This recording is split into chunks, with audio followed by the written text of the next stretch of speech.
इस भीषण गर्मी और तेज धूप में लोगों का बुरा हाल है।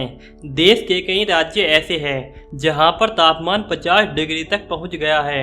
ऐसे में जिन घरों का बजट ठीक है वे लोग इस भीषण गर्मी से बचने के लिए एसी का इस्तेमाल कर रहे हैं। बंद कमरों में एसी की ठंडी हवाओं से कुछ सुकून तो मिलता है, लेकिन इस भीषण गर्मी में एसी के फटने की खबरें भी लगातार मिल रही हैं। ऐसे में जिनके घरों में या फिर ऑफिसों में एसी लगे हुए हैं उनके अंदर डर का माहौल है कि पता नहीं उनका एसी कब फट जाए। एसी फटने की वजह से बहुत से घरों और ऑफिसों में आग लगने की खबरें भी सामने आई है।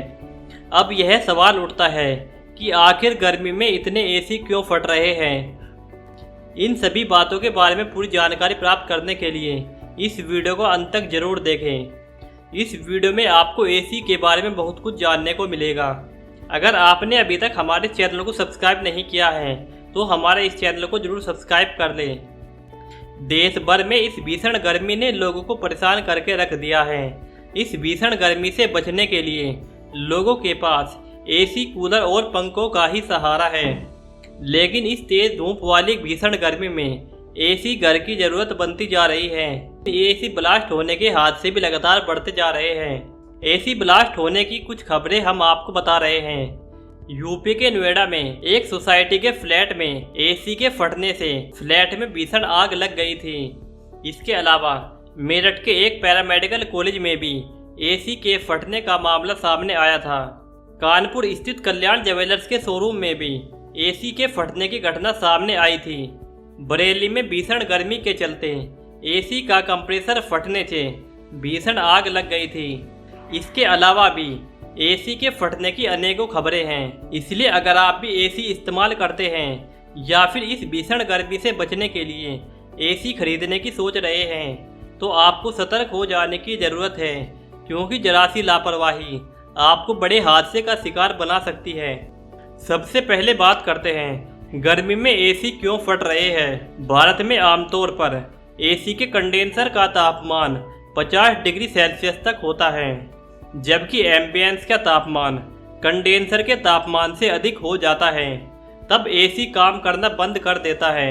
ऐसे हालात में एसी के कंडेंसर पर प्रेशर बढ़ता है, क्योंकि कूलिंग के लिए कंडेंसर का तापमान करीब 10 डिग्री सेल्सियस से कम होना चाहिए। ऐसी स्थिति में कंडेंसर के फटने की संभावनाएं बढ़ जाती है। एसी एक्सपर्ट्स की माने तो वोल्टेज फ्लक्चुएशन के साथ साथ वोल्टेज कम होने पर कंप्रेसर पर दबाव अधिक पड़ता है। इससे कंप्रेसर के साथ दूसरे उपकरण पर भी अधिक दबाव पड़ता है, जिससे वे अधिक गर्म हो जाते हैं और आग लगने की संभावनाएं बढ़ जाती है। एसी के कंडेंसर और इसके बाहर हवा निकलने वाली जगह पर भी रुकावट पैदा होने पर एसी की गर्मी बाहर नहीं निकल पाती। इससे ब्लास्ट होने का खतरा बढ़ जाता है। अगर आपके एसी को बिजली की प्रॉपर सप्लाई नहीं मिल रही है तो भी एसी ब्लास्ट हो सकता है। गर्मियों में ज़्यादा गर्मी के कारण एसी ज़्यादा गर्म हो सकते हैं और आग का कारण बन सकते हैं, जो दबाव वाली गैस के विस्फोट के कारण बनते हैं। अब समझते हैं कि एसी फटने के कुछ बड़े कारणों के बारे में। एसी फटने के पीछे क्या कारण हैं। नंबर 1, खराब मेंटेनेंस। अगर आप एसी का इस्तेमाल तो दिन रात कर रहे हैं, लेकिन एसी की मेंटेनेंस पर ध्यान नहीं दे रहे हैं तो इससे एसी पर बुरा असर पड़ता है। दरअसल एसी हवा को अपने अंदर खींचकर ठंडी हवा बाहर फेंकती है। हवा खींचने के दौरान फिल्टर में धूल बैठ जाती है। अगर लंबे समय तक एसी की सर्विस नहीं कराई जाती तो ये गंदगी वहीं पर जमने लगती है। इससे फिल्टर पर भी अधिक दबाव पड़ता है और कंप्रेसर पर भी लोड अधिक पड़ता है। कंप्रेसर पर दबाव पड़ने से धमाका होने का खतरा काफ़ी बढ़ जाता है। इसलिए एसी की समय समय पर मेंटेनेंस या फिर सर्विस करने की सलाह दी जाती है। नंबर 2, गैस लीकेज चेक करें। एसी टेक्नीशियन एक्सपर्ट्स के अनुसार कंडेंसर से गैस लीक होने पर एसी में ब्लास्ट हो सकता है। इसका कारण यह है कि जब भी एसी में गैस कम होती है कंडेंसर पर ज़्यादा दबाव पड़ता है। इससे वो अधिक गर्म होने लगता है। जैसे ही ये गर्म होता है तो आग लगने की आशंका भी बढ़ जाती है। इसके अलावा गंदे कोयल भी कंडेंसर गर्म करने के पीछे की वजह बनते हैं। इससे गैस के सामान्य प्रवाह में दिक्कत होती है। जब आप एसी की सर्विसिंग करा रहे हैं तो इस बात का भी ध्यान रखें कि आप एसी की सर्विस किसी अच्छे एक्सपर्ट से ही कराएं। एसी सर्विस के दौरान गैस लीकेज, प्रेशर कूलिंग, कोयल और एयर फिल्टर, इन सभी चीज़ों का ध्यान रखें। नंबर 3, ज़रूरत से ज़्यादा इस्तेमाल न करें। गर्मी से बचाव के लिए एसी का इस्तेमाल करना अच्छी बात हो सकती है, लेकिन ज़रूरत से ज़्यादा इस्तेमाल करना भी सही नहीं है। आजकल अनेक प्रकार के ब्रांड वाले एसी मार्केट में उपलब्ध हैं, जिसमें बहुत सारे फीचर मिलते हैं। सबसे बड़ी बात यह है कि टर्बो मोड का इस्तेमाल एक सही समय के लिए करना चाहिए। रूम को जल्दी ठंडा करने के लिए लोग टर्बो मोड को ऑन कर देते हैं। जिस रूम को ठंडा होने में आधा घंटा लगता है, वह केवल 10 मिनट में ही ठंडा हो जाता है। रूम ठंडा होने के बावजूद भी लोग टर्बो मोड को ऑन रखते हैं। ऐसी स्थिति में एसी चलाना आपके लिए खतरनाक साबित हो सकता है। लंबे समय तक एसी के चलते रहने से इसका लोड बढ़ जाता है और इसके पार्ट्स गर्म होने लगते हैं, जिससे एसी में ब्लास्ट होने का खतरा बढ़ जाता है। ऐसे में ज़रूरी है एसी को सामान्य तरीके से ही चलाएं और ज़रूरत न पड़ने पर इसे बंद कर दें। नंबर 4, गंदे कोयल। एसी की कूलिंग में कंडेंसर कोयल भी अहम भूमिका निभाते हैं। यह हवा से गर्मी को बाहर निकालते हैं। जब कोयल गंदगी के चलते जाम हो जाता है, तब सामान्य प्रवाह में भी दिक्कत होने लगती है।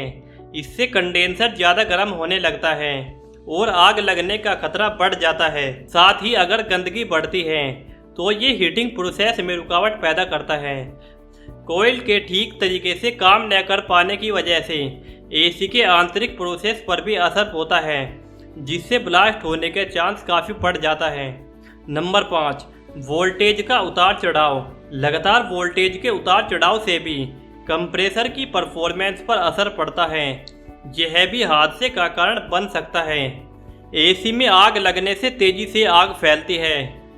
एसी में शॉर्ट सर्किट होने पर या फिर कंप्रेसर फटने पर बहुत तेजी से आग फैल जाती है, क्योंकि इंडोर एसी में प्लास्टिक और थर्माकोल लगा हुआ होता है, जो बहुत जल्दी आग पकड़ लेता है। एसी में मौजूद गैस भी तेजी के साथ आग पकड़ती है।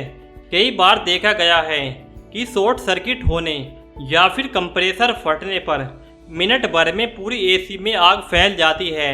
उसके बाद अगर इस आग पर काबू न किया जाए तो ये एक बड़ा रूप ले लेती है। अगर आप चाहते हैं कि आपका एसी न फटे तो इन कुछ बातों का ध्यान रखें, जो आपके काफ़ी काम आएंगे। नंबर 1, एसी की सर्विसिंग सही समय पर कराएं। किसी भी इलेक्ट्रॉनिक डिवाइस या फिर मशीन की सही समय पर सर्विसिंग कराना बेहद ज़रूरी है।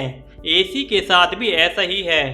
हर 600 घंटे के इस्तेमाल करने के बाद अपनी एसी की सर्विसिंग किसी ऑथराइज्ड प्रोफेशनल या फिर टेक्नीशियन से ही कराएं। यदि एसी की समय पर सर्विस नहीं होगी तो एसी में बड़ा फॉल्ट हो सकता है। एसी की सर्विस के दौरान यदि गैस बदलने की ज़रूरत है तो ओरिजिनल गैस ही डलवाएं। समय के साथ साथ एसी की वायरिंग पर भी असर पड़ता है, इसलिए टाइम टू टाइम एसी की वायरिंग भी चेक करवाते रहें, वरना खराब वायरिंग भी किसी बड़े हादसे का कारण बन सकती है। Number 2, installation. एसी का इंस्टॉलेशन करने के दौरान कई बातों का ध्यान रखना बेहद ज़रूरी है। विंडो एसी को इस तरह से लगाएं कि एसी की हीटिंग आसानी से निकल सके। स्प्लिट एसी की भी आउटडोर मशीन खुली जगह में ही रखनी चाहिए, जिससे कि गर्म हवा एक जगह इकट्ठी न हो। इसलिए एसी का इंस्टॉलेशन भी एक महत्वपूर्ण प्रक्रिया है, जिसे सावधानी से ही किसी टेक्नीशियन की मदद से ही लगाना चाहिए। नंबर 3, नॉन स्टॉप एसी न चलाएं। यदि भीषण गर्मी के दौरान आप लंबे समय तक एसी का इस्तेमाल करते हो तो ऐसी गलती बिल्कुल भी न करें। हर 6 से 7 घंटे का इस्तेमाल करने के बाद एसी को 25 से 30 मिनट के लिए पूर्ण रूप से बंद कर दें। ऐसा करने से कंप्रेसर आसानी से ठंडा हो जाता है, जिससे एसी फटने की संभावनाएं भी कम हो जाएगी। एक बात और कही जाती है, अगर आप 24 घंटे एसी में रहेंगे तो आपकी इम्यूनिटी भी कमज़ोर होगी। यदि आपके एसी का कंप्रेसर सामान्य से अधिक आवाज़ कर रहा है तो तुरंत मैकेनिक को दिखाएं।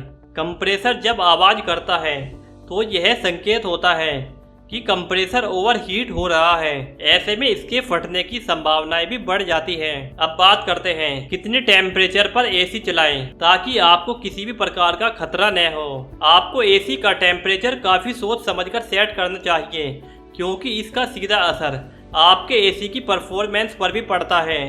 कई बार ज्यादा कूलिंग की वजह से हम एसी के टेम्परेचर को कम कर देते हैं, जिससे कंप्रेसर पर भी अधिक दबाव पड़ जाता है।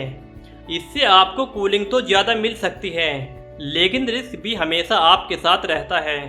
जब कंप्रेसर पर दबाव अधिक बढ़ता है तो आउटडोर से ज़्यादा गर्मी भी निकलेगी। ऊर्जा मंत्रालय के अनुसार आपको 24 डिग्री सेल्सियस से नीचे एसी नहीं चलाना चाहिए। जब एसी को 16 डिग्री सेल्सियस पर चलाया जाता है तो ये आसानी से 16 डिग्री सेल्सियस का टेम्परेचर मेंटेन नहीं कर पाता, जिससे कि कंप्रेसर पर अधिक दबाव पड़ता है और कंप्रेसर हीट अप हो जाता है। ऐसे में कंप्रेसर के फटने की संभावनाएं बढ़ जाती हैं। 16 डिग्री सेल्सियस पर एसी चलाने से आपकी सेहत पर भी बुरा असर पड़ता है। घरों या दफ्तरों में एसी का तापमान 25 से 26 डिग्री सेल्सियस ही रखना चाहिए। दिन के मुकाबले में रात में तापमान कम रखा जा सकता है। ऐसा करने से सेहत भी ठीक रहेगी और बिजली का बिल भी कम आएगा। लेकिन अगर आप एसी का तापमान इससे कम रखेंगे तो एलर्जी या फिर सिर दर्द शुरू हो सकता है। अगर आपके घर में एसी है या फिर आप एसी खरीदने का प्लान बना रहे हैं तो ये बातें आपके काफ़ी काम आएगी। आपको ये जानकारी कैसी लगी हमें कमेंट करके ज़रूर बताएं। इस जानकारी को उन लोगों के साथ भी ज़रूर शेयर करें जिनके घरों या फिर ऑफिसों में एसी है या फिर वे एसी खरीदने का प्लान बना रहे हैं, ताकि वे किसी बड़े हादसे का शिकार होने से बच सके।